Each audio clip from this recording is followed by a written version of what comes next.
I tell you what, the biggest key to starts is confidence.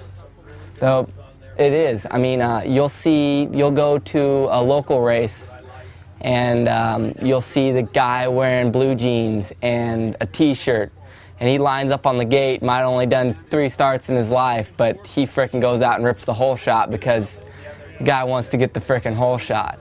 So my biggest key to getting the whole shot is knowing that you're going to get there first.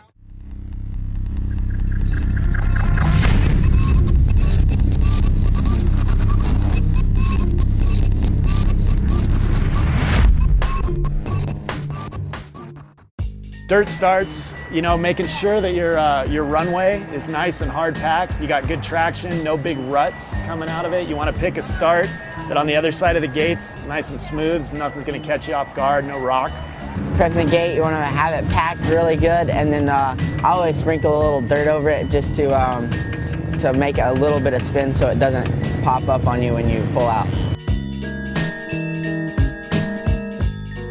Yeah, you just want to keep your head over the bars, and I lock my feet, or actually my legs, like in between the foot pegs and the shifter and the brake.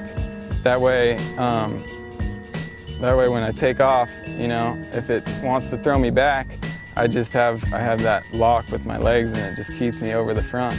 And you want to stay over the front as long as you can. You want to be second gear off the gate, up over the front, elbows up, head above the front of the triple clamps, everything up forward to keep the front end down, but back straight to keep traction over the rear end. You need that rear end to accelerate out, but you need to be up front to keep the front end down. Putting weight to the rear wheel, but still keeping the front end down, manipulating the clutch to keep the front end down and keeping the throttle steady. Keeping the throttle steady is really, really important, especially out. You're going to give it more gas than off of a concrete start, but you want to have control. You don't want it wide open because the thing's just going to pop and over rev too quick. You want to be mid throttle and really using the clutch to get out and get away. Get forward on the bike, elbows up. Shoot, with whole shot devices nowadays, you can jack them down so far you can pretty much just drop the clutch almost.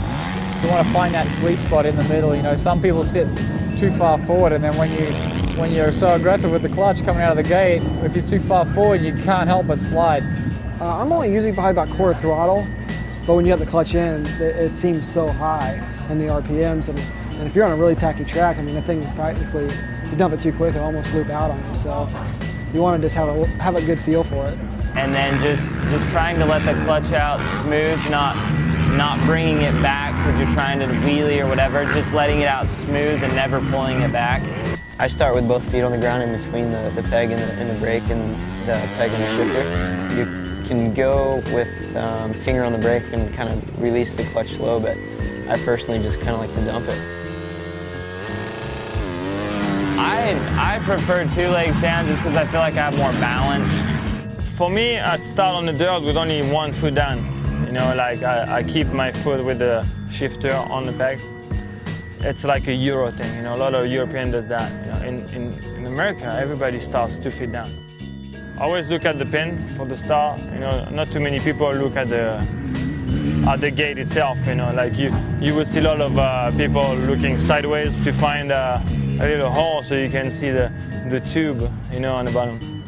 Yeah, I always try to look at the pin. I never used to, and I tried it this year, and I really like it. So. No, when I do starts, I like to try to look straight at the gate, and then when I go, I just look straight ahead. I look the middle. That's me. I look pretty much at the middle gate. Look at the bar. That's right. Another thing is, it's really hard to explain, but hitting the first shift with your feet off the pegs, like coming up and hitting it with your heel, the inside of your boot. Coming up and hitting the first shift like that. That's another thing that helps out a lot because as soon as you bring your feet up, a lot of times you'll lose your balance. When I come off the line, I've already got a big overgrip, of course, on my throttle because as soon as you give it full gas, when you drop that clutch out, your elbow is going to want to go down. So you want to get a nice big overgrip so whenever you do have it wide open, your elbow only goes down like far. Because when you come out and say you're in a rut, when your elbows are down like this, you're not moving the bike at all. When you're up like this, you can move the bike side to side and angle it out of ruts, which is a huge thing. Just the biggest thing is try and stay straight and pay attention, because when there's so many bikes around you, you got to make sure you pay attention to your bike and make sure you're shifting at the right points, which I struggled with that for a long time. Just you get so caught up in everybody else, you can't really hear your bike, so you're just going wide open. So you got to pay attention to your bike and make sure you're shifting at the right points. You know, just staying down and getting that drive across the gate, that's really big. Just try to get off the gate first. It's all about jump. All about jump and how far you are over the front of the bike, so your front end's not coming up a lot. I don't think there's any specific way. I think this main thing is just knowing that when you rev that bike to whatever RPMs it goes to, and when you dump the clutch, you know what it's going to do. Again, there's so much practice. Do yourself a favor and go practice for sure.